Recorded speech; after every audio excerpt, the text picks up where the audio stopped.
Good evening. My name is Catherine Newmark. I work as a journalist, and I am delighted on behalf of the Allianz Kulturstiftung to welcome you here in the Maxim Gorki Theatre, a very empty theatre, as you can see.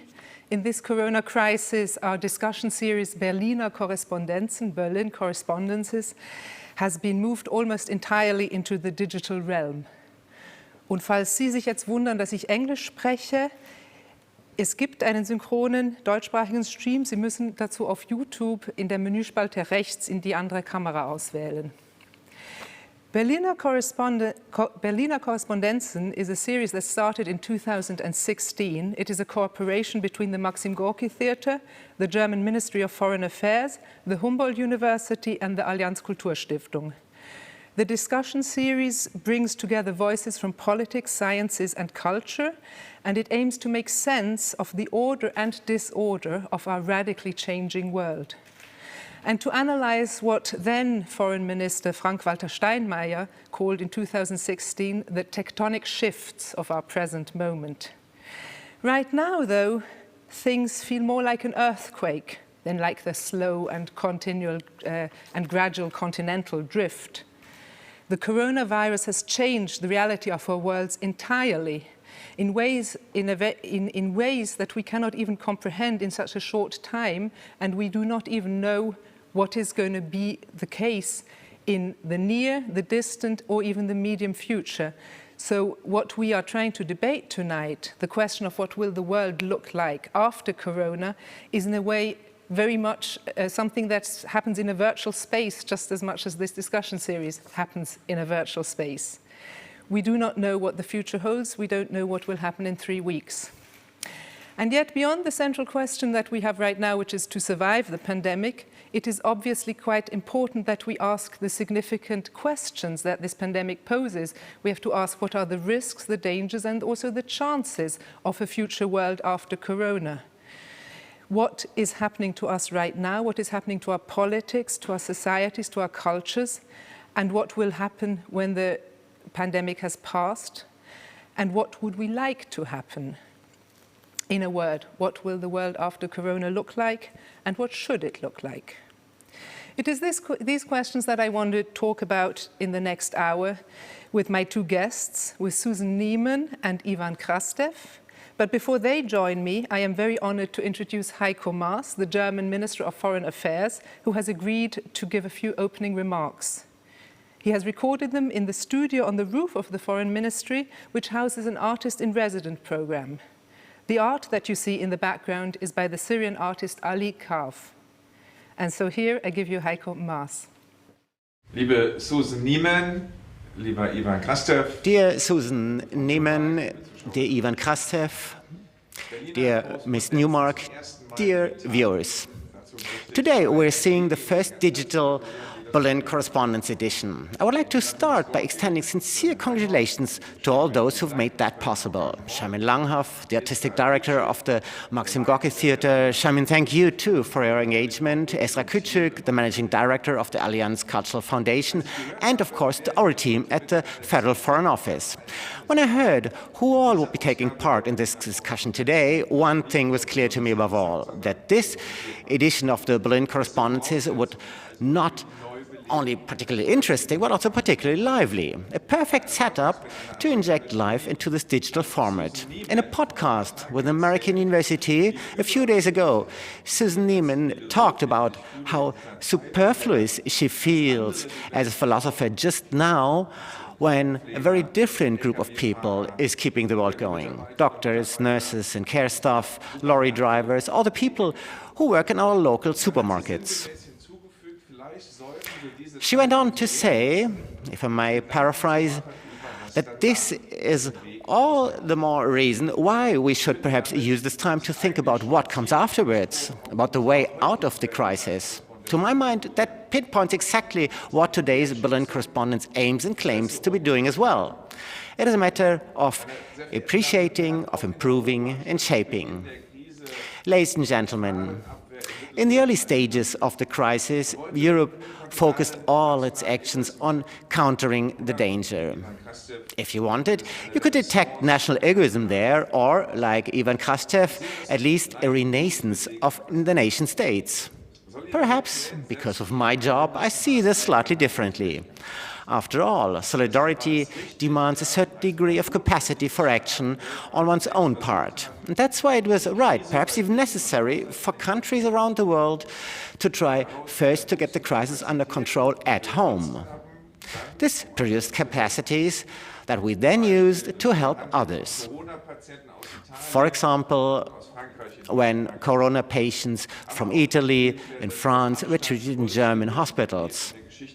But also when we adopted by far the biggest ever aid package in the history of the EU. And this is just the beginning. The negotiations on the European Recovery Programme will be one of the focuses of our German EU presidency.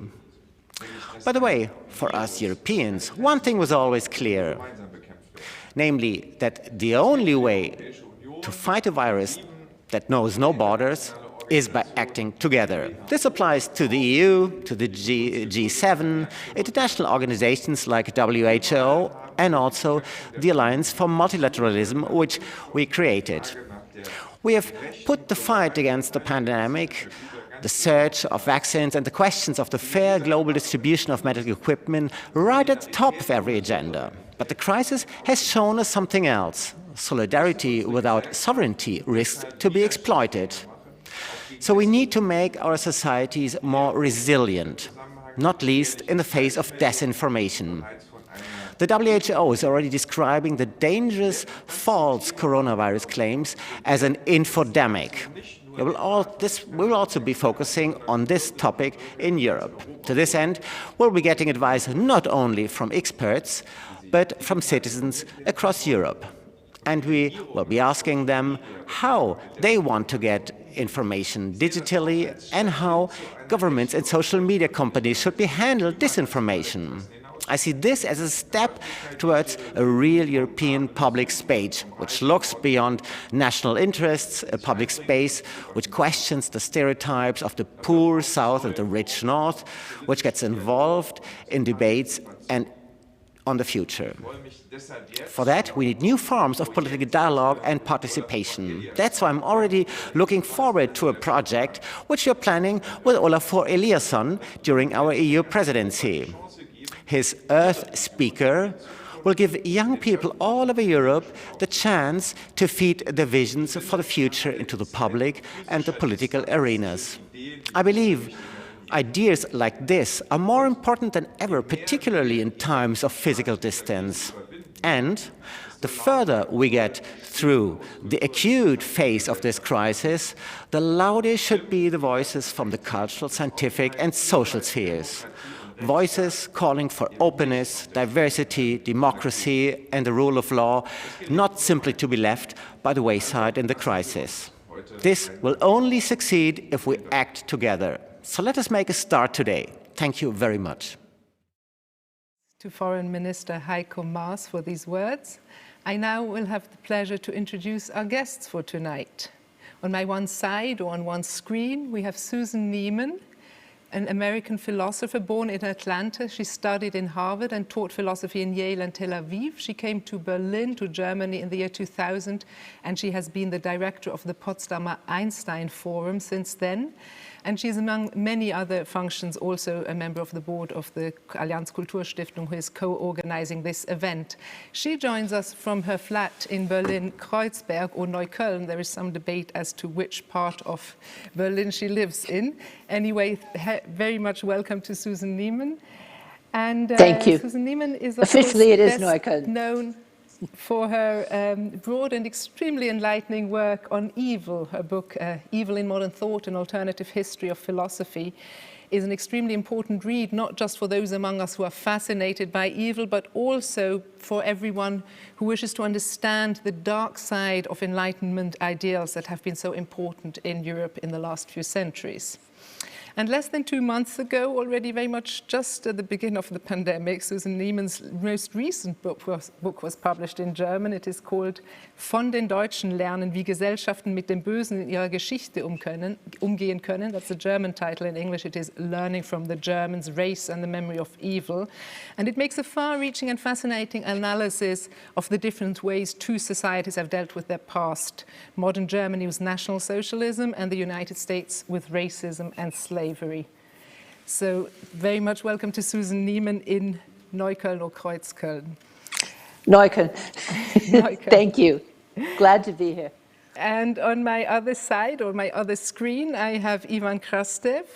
He was born in Lukovic in Bulgaria, and he's a political scientist and analyst. He is the chairman of the Center for Liberal Strategies in Sofia and a permanent fellow at the Institute for Human Sciences in Vienna. And among many, many, many other political and academic functions, he is a founding board member of the think tank European Council on Foreign Relations. Ivan joins us from the Bulgarian-Greek border, from a country house in the south of Bulgaria, and in a very idyllic landscape, I must say. And about Ivan's work, for those who do not yet know it, it is an extremely influential political analysis that have appeared in forms of essays and commentaries and many important academic journals and mainstream media outlets. Ivan is a contributing opinion writer for the New York Times, among many other things. And of course, he has also published a number of much discussed books. The most recent one appeared in November of this year in German. In English, the title is The Light That Failed. In German, it's called Das Licht, das erlosch. It is co-written with Stephen Holmes and tries to make sense of the dynamics between East and West Europe. And before that, there was the critically acclaimed essay After Europe, which appeared in 2017 in German under the title of Europadämmerung. In these works, Ivan Krastev not only explains the Eastern European experience to Western audiences, but also develops important insights into what is the current crisis of liberal democracies. And it is for his work that he is this year's recipient of the Jean Amery Award for European Essay Writing. In German, it's the Jean Amery Preis für Europäische Essayistik that is awarded by the Allianz Kulturstiftung together with the publishing house Klett-Cotta. And the presentation of this award to Ivan Krastev was originally planned to take place tonight, and it had to be postponed, unfortunately, but we are delighted that we can at least speak to Ivan Krastev through the wonders of modern technology. Welcome and many congratulations. Thank you. So I myself, as I have said, am in the Empty Gorky Theatre in Berlin Mitte, a theatre that we are consciously trying to integrate into this debate. And the question that we want to talk about is what the world will look like after Corona as far as we can know at this point. The plan for this digital format is that we structure it into 3 main topics, which we will introduce by 3 propositions or claims, which my guests will then debate. It's supposed to last for about 60 minutes, and this is a format that we will want to repeat in the next few months. The Gorky Theatre and the Allianz Kulturstiftung will continue to do digital Berliner Korrespondenzen. Now let's, without further ado, enter into the first topic of debate, the question what this crisis does to our political systems. The proposition that I would like my guests to respond to is the following. Corona creates new forms of authoritarianism, especially in liberal states. Now, Susan Neiman, maybe if I can go with you first. This, of course, would appear to be the worst case scenario, the worst possible outcome of this crisis, that we should all slide into authoritarian forms of politics. And of course, there is a great anxiety right now with all the freedoms that we are sort of willingly giving up. But would this necessarily, I mean, there is also a case to be made that as long as we are still within democratic frameworks of debate, we are still very much far away from authoritarian rules. What would your take on this question be? So I think it's one of these unfortunate examples of self-fulfilling prophecies or attempted self-fulfilling prophecies. And I don't see any evidence for it at all, with the possible exception, well, with the exception of Viktor Orban, seems to me to be the main argument for it. Interestingly enough, the countries that have done the best in responding to the virus have largely been democracies, right? I mean, we have New Zealand, we have Taiwan, we have South Korea, and we have the Bundesrepublik Deutschland, which is doing extremely well. And I must say, I mean, so far, you know, all of us are worried that it's not going to last. I get quite annoyed at the protests. In the United States, they're absolutely crazy. Here, they're both smaller and less crazy, but people are worried about limiting democratic freedoms. I don't see, you know, I think that's a hysterical reaction to what's, you know, a reasonable concern for people's safety. And in those democratic, sorry, wait a sec, in those countries where you have both a democracy and a fairly high level of trust in the government, you actually see people, you know, there are very huge percentages of people being perfectly happy to go along with the restrictions. The other thing that disproves the claim that the coronavirus is going to support more authoritarianism is what's happening in the United States. Now, we have, unfortunately, a horrifically, you know, a wannabe authoritarian, or you know, somebody who admires the very worst authoritarian governments that are running the country. But he's completely ineffective. Now, this is about his own incompetence and many other things, but you see that Americans are putting their trust quite rightly in local governments, which are functioning democratically. So it's governors and mayors in some case who have actually taken over the business of running the show. So I don't see a lot of evidence for the claim. I understand that there's a worry, but I don't see much evidence for it. But I think Ivan disagrees with us. So. Yes, I am afraid that Ivan might disagree. At least 1.5 months ago, you did publish in the European Council of Foreign Affairs on the website 7 early lessons from the corona crisis. And 2 of the points that you did make were that there would be a return of big government, which is not necessarily authoritarianism, and the appeal of big data authoritarianism is one of the dangers that you saw. Could you elaborate on that point a little bit? Or is that still what you see? So where Susan is totally right is we're very early in this crisis, because this crisis also is going to change its face. Now, basically, we see a crisis which is mainly a public health crisis. But this crisis also is going to turn into economic crisis, and it's quite important.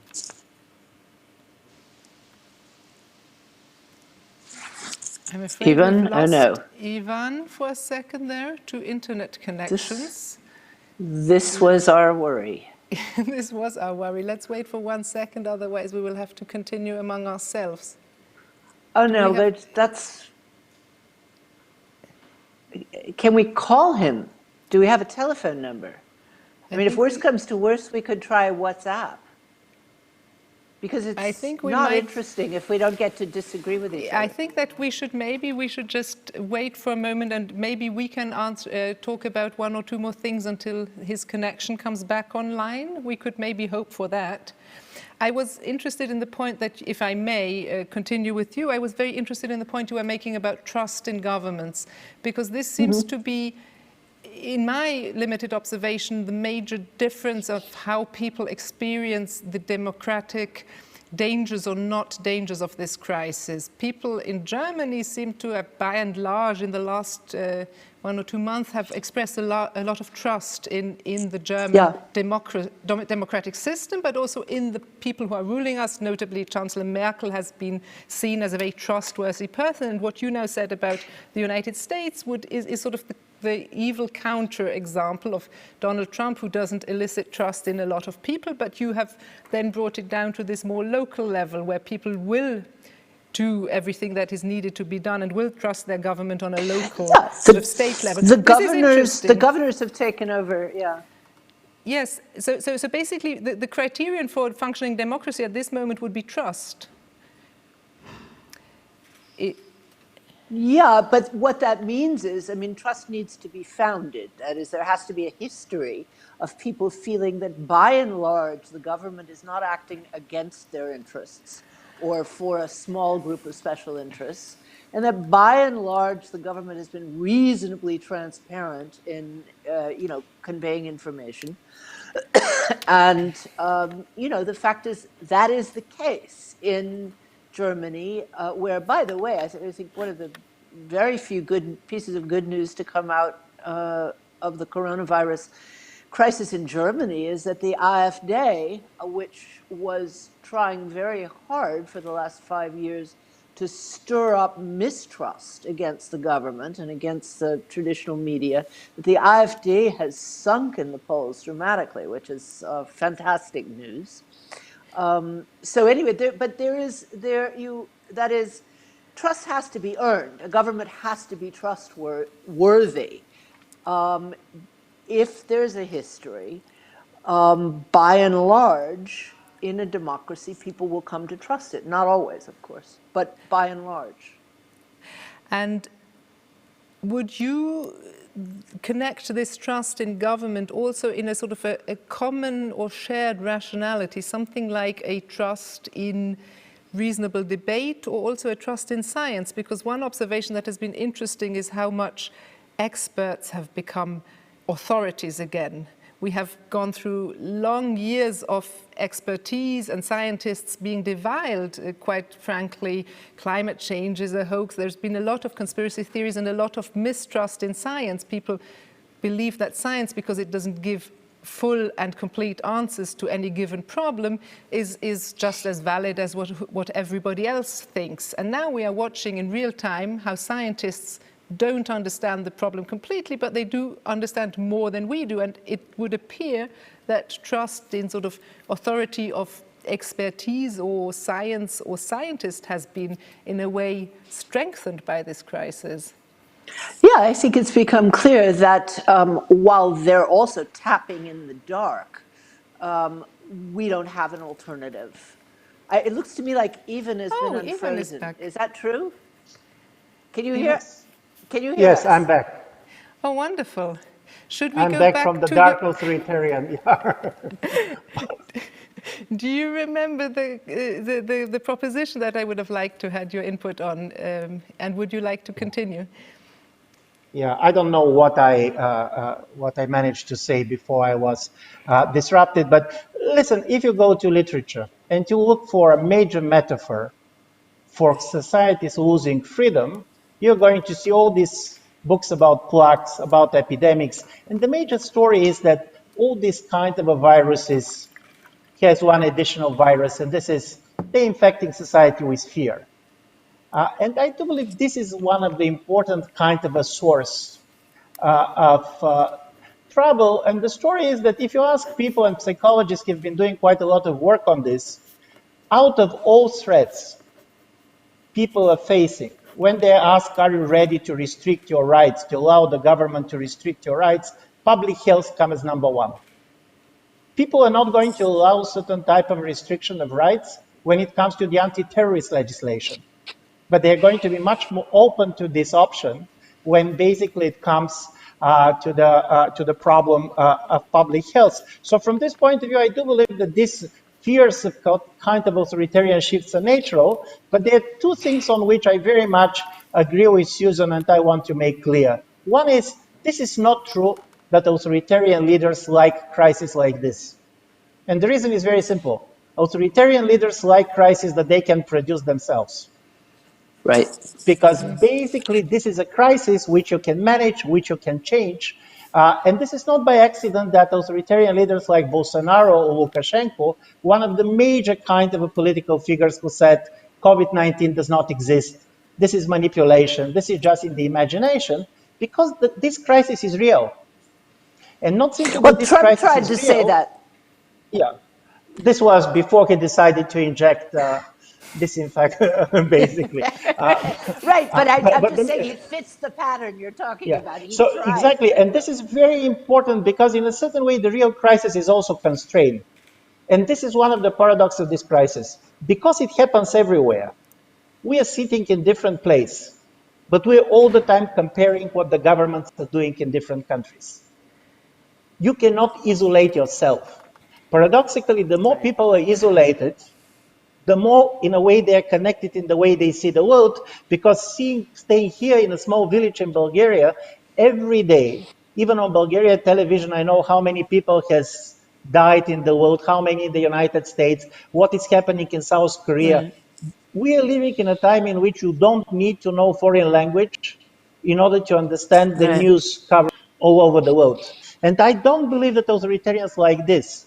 But what is a problem, and I see there's a major problem, is if this problem of social distancing is going to stay for a long time, forget about surveillance, forget about apps and so on, but democracy cannot function in a society in which more than 50 people cannot meet. Yeah. This is extremely important, because all these kind of crowds, all these rallies, this is also a very important form of representation, and not representation of interest, but representation of passions, of intensity. The trick of democracy is that you who care and I who do not care has one vote, both of us. So in order to tell me how much you care, you should be on the street. And I'm much more afraid that if we're going to have 2, 3, 4 years in which people are afraid to go next to each other, when you are not going to have more than 50 or 100 people around, then we're going to have a crisis. But of course, this crisis is not coming out of the fact that authoritarian regimes are performing better with respect to the coronavirus than the democratic regimes. Just to go directly in this direction that you took now with your last point, you have at times talked about individualization in Western societies, such as has been the consequence of the 60s and 70s, the counterculture movement, as a problem for politics in the sense that it makes people less interested maybe in sort of groupthink, in collective enterprises. Now, there is the point that you just made now, people can no longer collectively represent their passions, but on the other hand, we are very much living this crisis as a collective experience, because we are all in it together, and whatever we do, we don't do just for ourselves, but for others. There is a sort of a very much a collective element to this, at least on the sort of a communal or national level. So wouldn't, in a way, this crisis lead to a sort of a stronger aptitude to political debate or to sort of a political identification in your theory?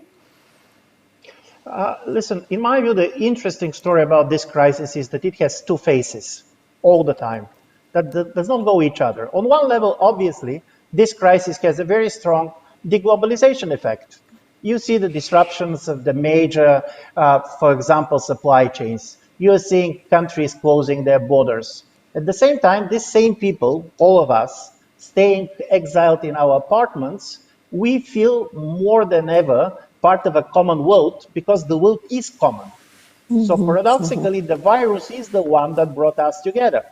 But from these two faces, in my view, and these two trends are going to fight each other for a long period of time, because the German foreign minister was right that there is a type of a collective response, and I do believe that President Steinmeier, starting with his article in FT some weeks ago, started all this. But you have the two major powers in the world, United States and China, who are not part of it. So paradoxically, you're not going to see, I mean, before the elections, probably, this can change in November.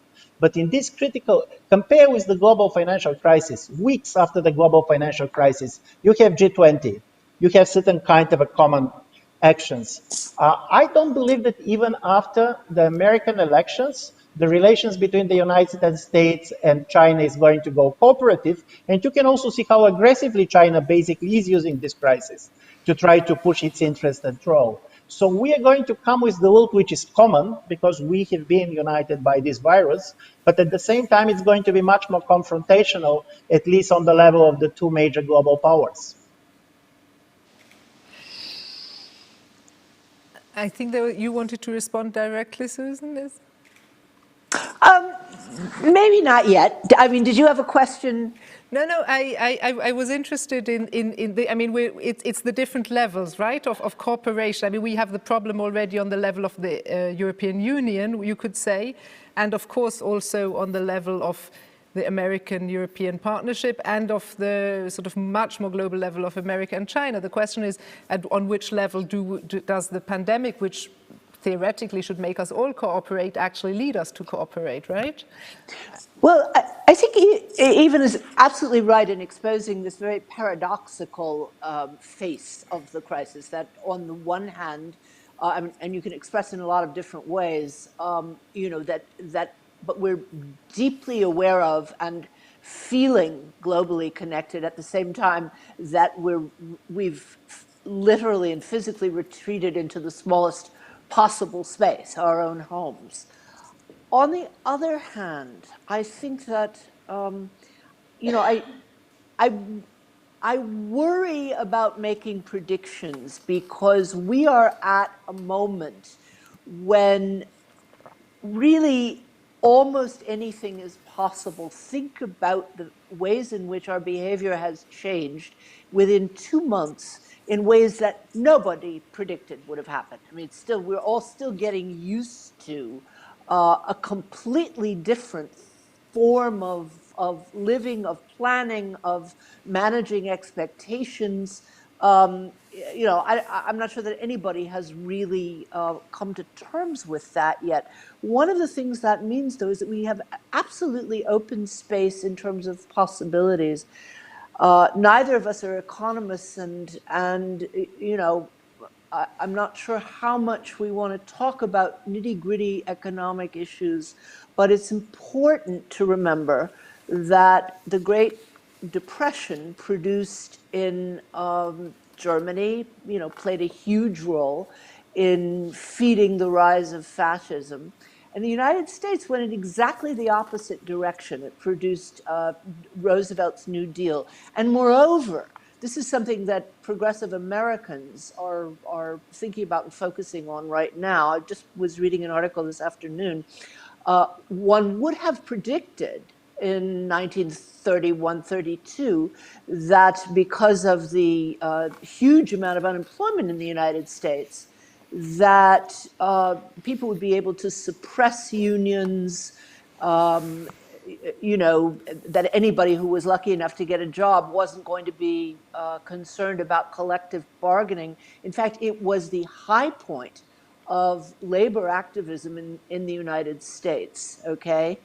And what we're seeing is the beginning of a renewed labor activism in the United States in major companies like Amazon, as people realize how terribly dependent we are on a class of workers who, you know, not only are paid less than the rest of us non-essentials, but, you know, have very little respect in the society, very little, you know, status.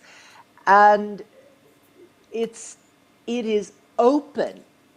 I mean, I'm not saying this is going to happen. I don't make predictions on principle, but it is actually open that this could lead in a very progressive direction.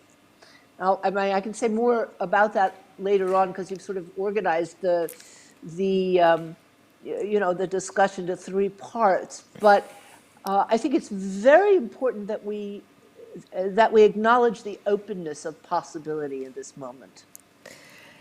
Yes, I think we will have to get back to these possibilities maybe a bit later in the discussion. I would like to just maybe one last point on this sort of question of the political landscape changing. There could be made, I mean, in a way, both those options that you gave us now, we could have the New Deal or we could have the rise of the far right. They both fall in a way under one of the points that you made, Ivan, in your early sort of lessons from the coronavirus, that is the strengthening of nationalism, because there is sort of whatever we see right now, we do see strong states and national states dealing with the problem on a primary level in their own healthcare systems, in their own sort of borders. And my question to you would be, would this also be an option of thinking about nationalism in a productive way beyond the sort of left-right question? Could nationalism also have a sort of a positive or productive input into our societies. I know that you have sort of you have not predicted the end of the European Union, but you are open to the possibility of it, if I understand you correctly. Oops. I'm afraid Ivan is... Oh no, have we lost Ivan again? Oh dear. Shoot. Well, I'm afraid we'll have to wait till he's back on. Is it possible to try and get him by phone? I am not sure. I think our technical crew is working on it right now. Because if this is going to happen again... Yeah, it might happen again, but we will have to... we'll cover for him as a... I mean... Okay. I'm not sure if this is something you're interested in talking about, but the question of what this does to sort of transnational organizations like the European Union is an interesting one, because we do find ourselves very much sort of falling back onto a default position of each state to itself. And there is some worry as what this might do to sort of the broader European ideal. Yeah, of course I'm worried about that. I was born in America and socialized as an American, but I actually the day after Donald Trump was elected, I became a European. Or I went through the process of getting German citizenship. So I'm very committed to the idea of Europe. Ooh, there's Ivan. Whoops, there's Ivan. You know, some are better connected than others. Anyway, I am worried about it, but I don't see it. I thought what the foreign minister said, Maas said, was also quite reasonable, that there is a reasonable tendency, you know, as one does, to pay attention to the smaller circle that one can do something about and solidify before one goes forward. But Ivan has written a lot about this, so why don't we let him talk about the terrible things this is going to do to the EU. Just two things which I found quite important is that on one level, and you started is this, you have a crisis that radicalized the imagination of everybody. The imagination of the left, the imagination of the right. Imagine if you're a climate activist and you have been hoping that one day the planes are going to be landed. You hope for this, but you never believed in it. And then overnight, do you know that between February and March, the flights in Europe has decreased 97%. So suddenly, your radical utopia is here. And then if you're a radical nationalist, you always hoped that all the borders between the EU member states are going to be closed, but you never believe this is going to happen, and overnight it happens. So one of the important things is that it radicalized the imagination of everybody, not of the left only and not of the right only. But for me, there is one important difference between the type of nationalism that we see in this crisis, and I do believe we see it, and to be honest, Germany was also part of it in the first week, and the type of nationalism that we saw during the refugee crisis. The refugee crisis, it was particularly ethnic. It is about origins. It was a cultural war. This one is territorial. For example, in Bulgaria, the major distinctions was not between those born of Bulgarians and others, it was between those who are in the country and those who are outside of the country. And this is quite important because all those who are inside of the country, they have been treated as being part of it because you depend on them, because you cannot allow them to function differently. So this territorial nationalism is more inclusive than the ethnic nationalism of the refugee crisis. And in my view, this is also one of my fear, because what we are seeing today very much resembles the return of the three previous crises that we have in the last 10 years. You look at the closing of the European borders and you said, okay, the refugee crisis all over again. Then you look basically about all this restrictive rights legislation and you see war on terror all over again. And then you look at the financial crisis and all the talk about Corona bonds and so on, and just say the financial crisis all over again. For me, and I very much agree with Susan that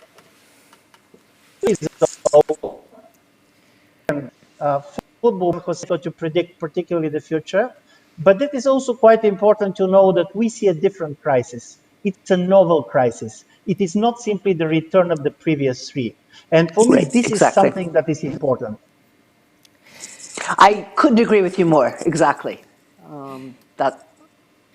Well, this is also a good moment to move on to our second block, our second topic of debate tonight, which is the effects on culture and society that Corona will have.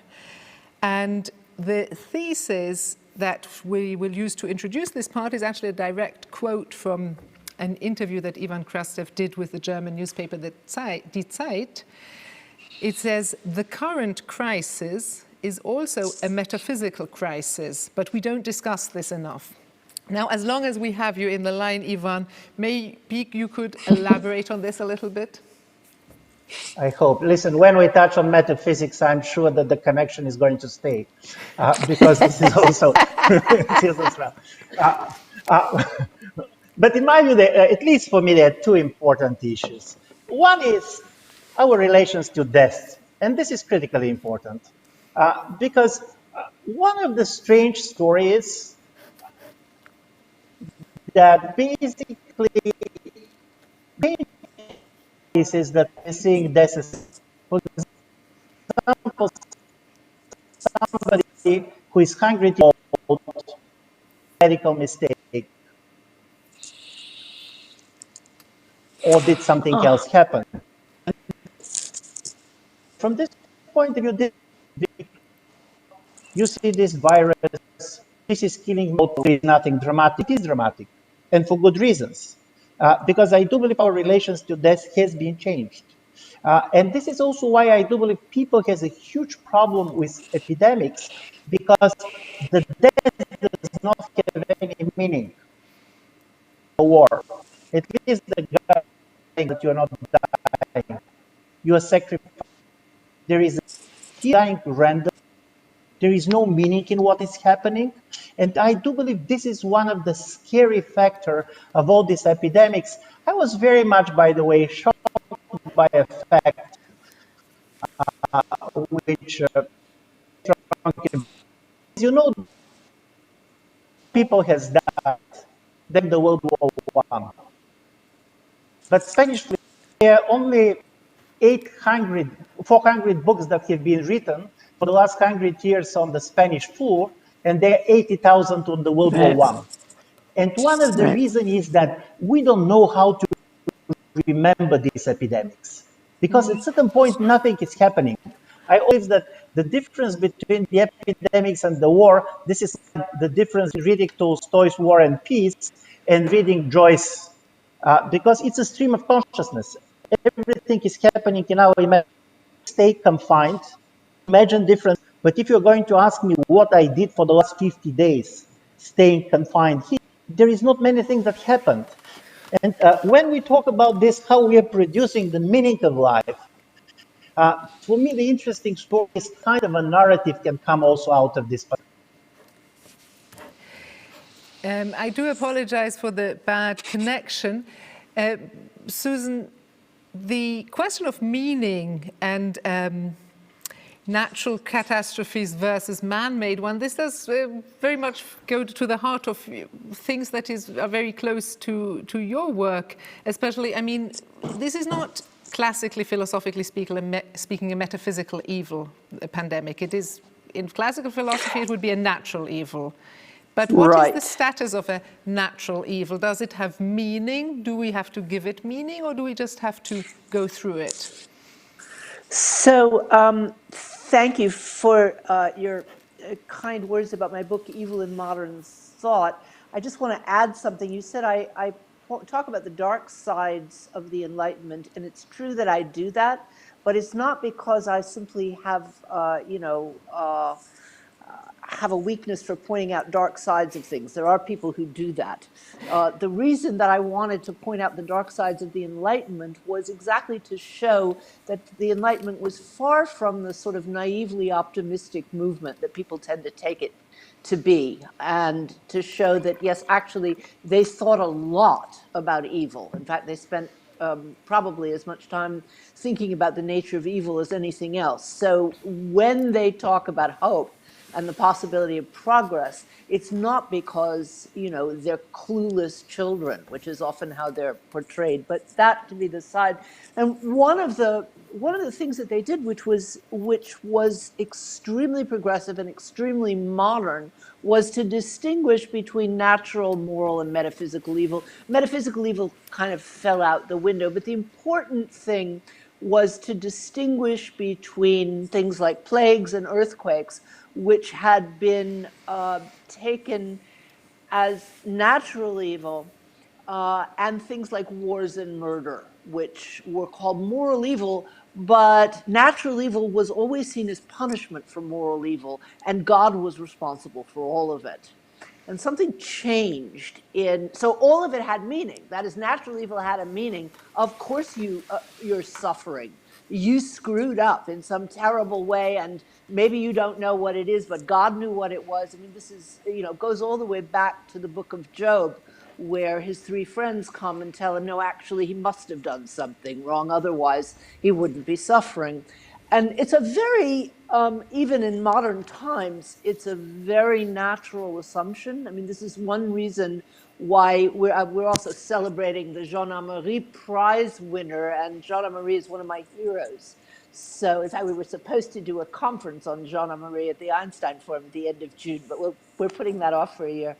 Jean Amery talks in one of his most famous essays about the fact that people like him who were neither religious nor members of the Communist Party had a much harder time surviving Auschwitz, because and part of it, and there have been studies about this as well, they could give no meaning to the suffering that they were going through. They had no way of understanding what they were being, as it were, punished for. So, but anyway, this was it was a deep connection between natural and moral evil until 1755, when an earthquake destroyed Lisbon, at that point one of the most, the richest and largest cities of Europe. And philosophers like Voltaire and Kant, and then later Rousseau, began asking, wait, was Lisbon worse than London or Paris? Were there more sinners in Lisbon? Why did it happen there, not here? And in consequence of that, not just the earthquake, but the fact that people in the Enlightenment were thinking about it, the decision was made to say, okay, earthquakes and plagues we're not going to call them evil anymore. We're going to call them natural catastrophes. They have no meaning whatsoever. They're not coming along to punish people. They're just a glitch in the machinery. And let's focus on the things we can do something about, like wars and torture. And it seemed like a very progressive distinction. I think, to go back to what Ivan was saying about the number of books written about the Spanish flu, I think it comes from this sense that, you know, plagues have no meaning. What is there to, you know, you've divested them of any kind of theological or moral meaning, and so there's nothing to say about them. But I think in just one more, or a sentence and a half more, I think the distinction between natural and moral evils started to break down again with climate change. And we don't know enough about the origins of the coronavirus yet, and to what extent it can be connected to the ways in which we've been screwing up the earth. But my sense is the distinction between moral and natural evil doesn't make sense anymore. We're too involved with each other, and that is what the term Anthropocene means. Sorry, I went on for such a long time, Catherine, but you did ask me. Please. Can just make one point because it was extremely interesting. But this is part of the problem, exactly because people cannot accept the fact that there is no meaning. And they're going to find meaning. And the conspiracy theories is about this. When the President Trump is saying that it is a Chinese virus, it is a meaning because it's a part of the global competition between the United States and China. When the Chinese start with their conspiracy theory that probably this is a special CIA operation, it gives meaning. So from this point of view, while philosophers can make a distinction, ordinary people are not doing the distinction. And I do believe this is going to be one of the stories. And when you go to the climate change, also there is one interesting kind of a twist here. And this is on the generational level. If you see the debate on the climate change, it's mainly young people going to the older generation and said, listen, what you did to us. You have been living your life, which makes us vulnerable. You hurt the earth. With now the COVID-19, it changes. Old people go to young people and said, please stay home. By going easily back to your normal way of life, you're exposing us because we are more vulnerable. So generationally, it appears that two different generations feel more vulnerable in these two different crises. Actually, Ivan, I've got to challenge you on that because there's anecdotal evidence, and the most shared article in the New Yorker for weeks was a story about young people in their 30s trying to convince their parents in their 60s and 70s who are still working and still traveling and don't think of themselves as belonging to a risk group, trying to convince their parents to stay home and stop going around. And I know a number of cases where actually children have been more concerned about their parents who are, have just moved into this risk group than normal. This is about your parents. It's about your parents. But one of the interesting stories, it's not about your parents, it's about old people in general. And very obvious reasons, also some economic ones. In Bulgaria, we have this huge debate about people who say cost is too high and should start basically a normal job. And then basically all the people who said, don't do this to us. I'm afraid that we missed a part there in the middle about what I didn't get the last point you were making. There was a connection problem. Yeah, I'm saying that for sure, when it is within the family, the young people are very much careful about what is happening to their parents. The problem is when you go in a society as a whole. And then, for example, it's interesting, by the way, at least what I see in Bulgaria is that because of this crisis, suddenly, some people decided that they're old. And the same people on basically the same age decided that they are not. And this kind of a problem of age comes interestingly. And this very much defines reactions. This defines sensitivity towards governmental policies, particularly when we should get exit out of the lockdown. Even I'm not sure that it's only confined to people's families. My neighborhood here in Neukölln and Kreuzberg is plastered full of little notices of people saying, are you over 65? Would you like us to go to the post office for you or collect your groceries? I mean, there are all of these initiatives in younger people helping older people. I was just reading about something like that in Wuhan. So it's not confined. I think it's quite international. But I do think, to Ivan's point, from anecdotal evidence, what has the thing that happens between children and parents is that it is now children who tell their parents, please stay at home. There is this complete role reversal of the teenager with his parents. This seems to be quite universal. I mean, you will help other old people, but you will tell your own parents to please stay at home. I think that might be the difference. But I think we have to get to our last topic, our third topic of conversation, about the future after the corona crisis, and this one is generally sort of the topic of the crisis on norms and orders, and we are already deep in this because we've already spoken about the generational problems, and Susan has also mentioned the question of essential work, which is important. The proposition that we put at the head of this part is the following. Corona invites us to rethink even fundamental social norms and orders. And as we said, an example would be the generational contract. I think we could widen it probably to the question of what happens to parents of young children. I mean, there's not just the middle-aged people and the old people, there's also the children Right. who are in a very specific way suffering from this crisis. But I think the other thing that Susan already talked about earlier on is the question of who is actually essential for our society. What is essential work? Who are essential workers? And this has been a dominating and towering topic of debate in the last 2 months, since we noticed that we can stay at home, but other people cannot. So, Susan Neiman, if you would maybe elaborate on the points, what you see as the important points, and also as the possibilities of outcome of this crisis.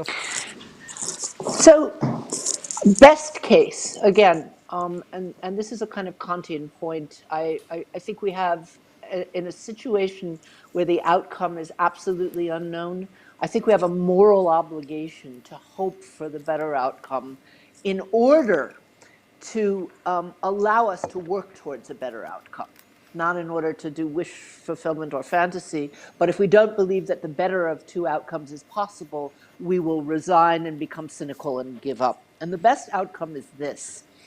What the coronavirus has made clear is that the moral distinction between self-interested behavior and other-directed behavior or generous behavior, that distinction makes no sense anymore.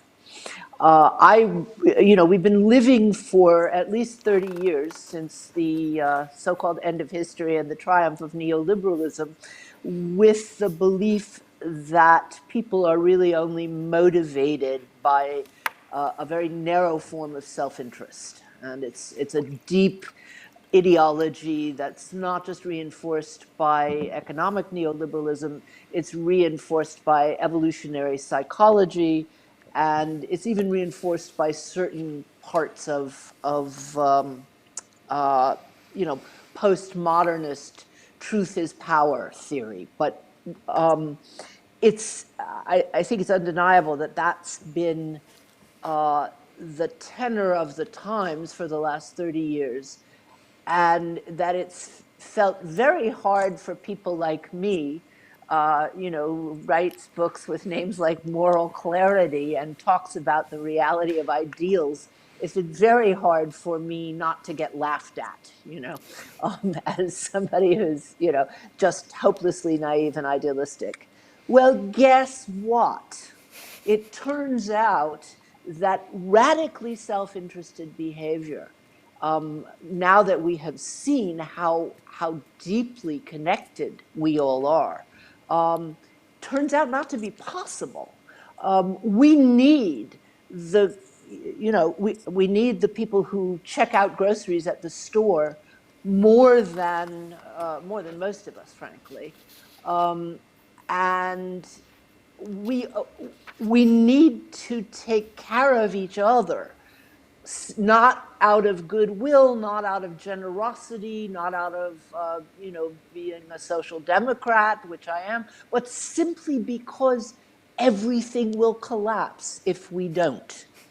And I think the chance of moving forward on a lot of projects that needed to happen, even mentioned, the climate change activists' wet dream. People, even if they admired Greta Thunberg half a year ago, they thought it was pretty funny her traveling in a boat. Now you can't get an airplane from most places to most places. So, we've suddenly seen these radical changes in behavior, but we've also seen that we are deeply dependent on each other.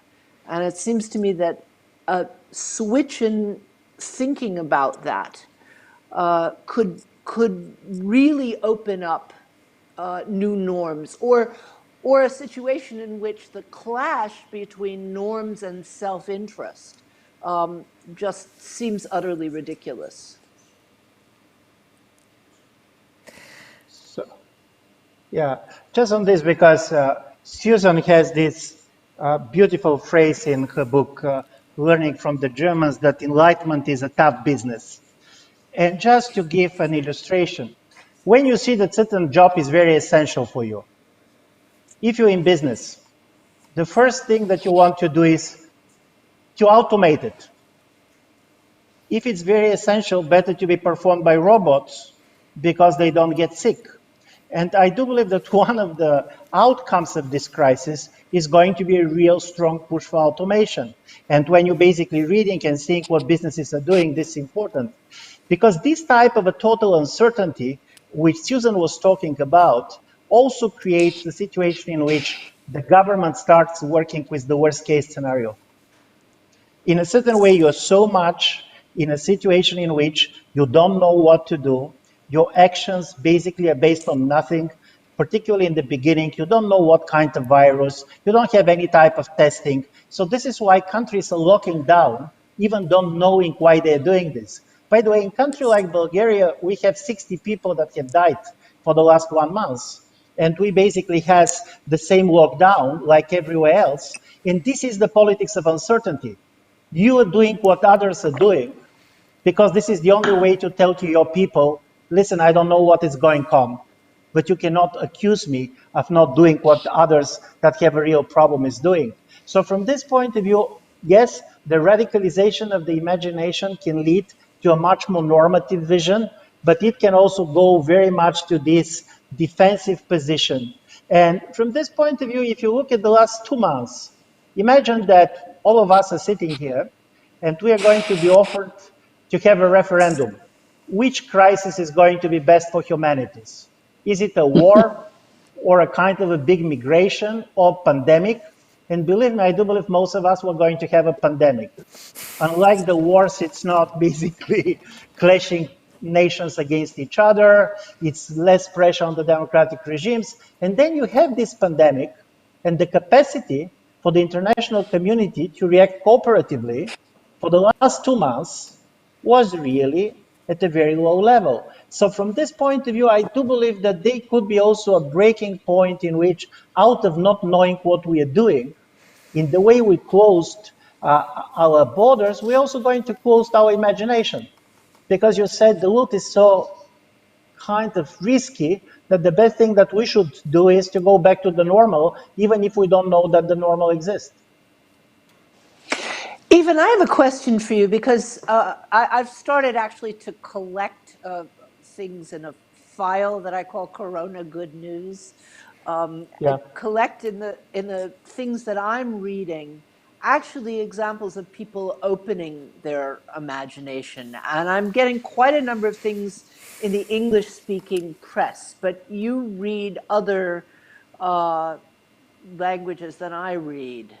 So what are you seeing people's imagination closing, or are you seeing people, I mean, like the discussion in the US, which has just an abysmal level of labor activism and, basically no worker protection. Suddenly people are talking about, serious unionization in ways that hasn't been done since the 1930s. That's one example, but there are other things going on as well.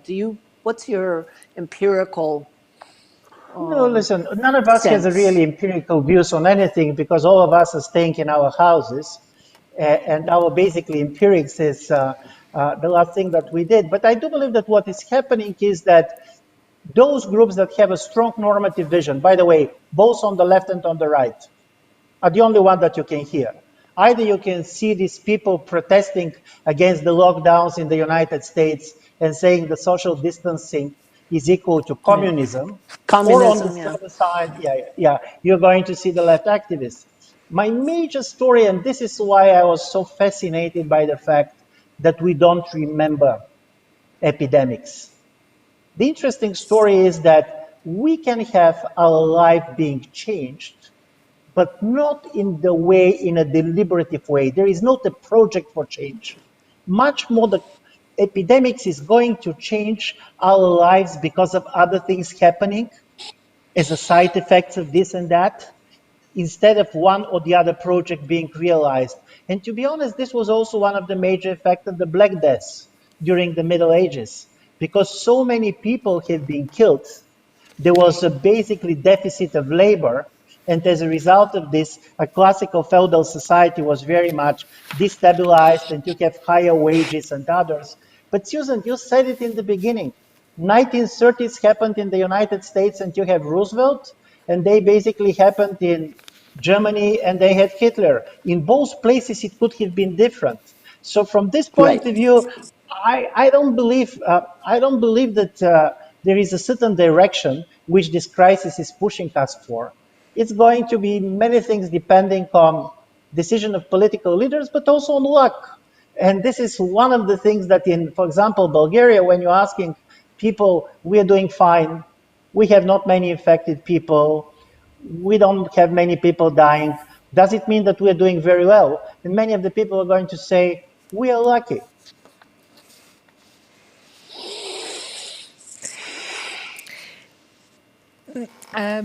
Very interesting. I'd just like to add one thing. Yes, it's going to depend on, I mean, I agree with you entirely that it could go either way. And of course, it could go very, very wrong. It could accelerate the worst tendencies that we have all been worrying about for the last few years.